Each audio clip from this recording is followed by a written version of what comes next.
Salam əziz izləyicilərimiz. Bugünkü mövzumuz sözün başlanğıc forması olacaq. Mövzu qısa olsa da, amma daha çox səhvlər etdiyimiz yerlərimizlə biz indi tanış olacağıq. Gəlin indi bir yerdə baxaq. Ümumiyyətlə sözün başlanğıc forması nəyə deyilir? Qaydalar bizə deyir ki, sözün başlanğıc forması leksik şəkil içi daxil olan hissəsidir. Mən isə bunu başqa cür deyirəm. Mən deyirəm ki, sonuncu leksik şəkil içi daxil olan hissəsidir. Niyə bu qaydanı deyirəm? İndi gəlin bir yerdə izahlara baxaq. Deməli, deyirik ki, leksik şəkil içi olan hissəsidir. Bir də fəaliyyət sözünə zəhmət olmasa bir nəzər salaq. Sözün kökü fəaldır. Fəaldan fəaliyyət olur. Fəaliyyətdən fəaliyyətsiz, fəaliyyətsizdən fəaliyyətsizlik sözü əmələ gəlmişdir. Sonuncu leksik şəkilçimiz hardadır? Baxın, burada lek şəkilçisidir. Deməli, sözün başlanğıc forması məhz fəaliyyətsizlik sözü olan hissəsinə qədərdir. Digərinə baxaq, müəllimlər sözündə. Müəllimlər sözündə sözün kökü müəllimdir. Lər qrammatik şəkilçidir. Deməli, lər sözün başlanğıc formasının içərisinə daxil olmur. Müəllimlər. Müəllim sözü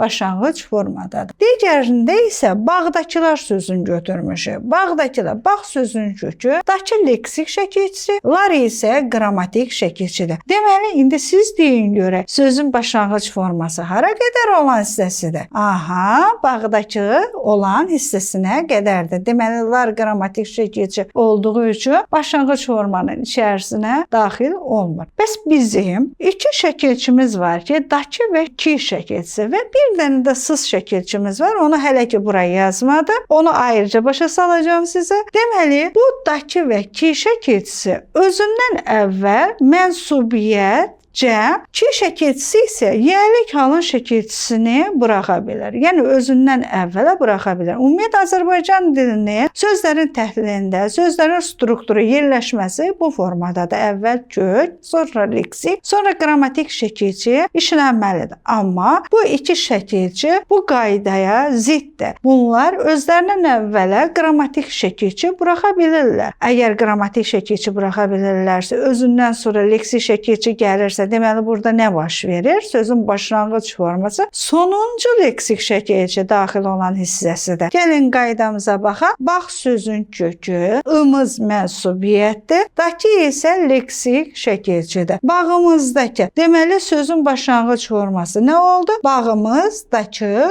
olacaq. Burada ımız mənsubiyyət olsa da, özündən sonra leksik şəkilçi gəlmişdir. Başlanğıc formanın içinə bu daxil olacaq. Eyni qaydaya baxaq. Bağlar ımızdakı. Sözün kökü bağdır. Bu kök oldu. Doğrudurmu? Lar cəmdir. Imız mənsubiyyətdir. Mənsubiyyət şəkilçisi. Dakı isə sifət düzəldən şəkilçidir. Deməli, sonuncu leksik şəkilçi iki qrammatik şəkilçidən sonra gəlibsə, sözün başlanğıc forması elə bağlarımızdakı olacaq. Ki şəkilçisinə də nəzər salaq. Siz şəxs əvəzlidir, sözün köküdür. Sizin, kimin, sizin yəlik hal şəkilçisidir. Özündən sonra ki leksik şəkilçini qəbul etmişdir. İndi gəlin baxaq. Oldu necə? Sizinki. Doğrudurmu? Sözün başlanğıc forması hansı hissəsi oldu? Sizinki olan hissəyə qədər olacaq. Müəlliminki, burada da müəllimin, kimin? Müəllimin. Müəlliminki,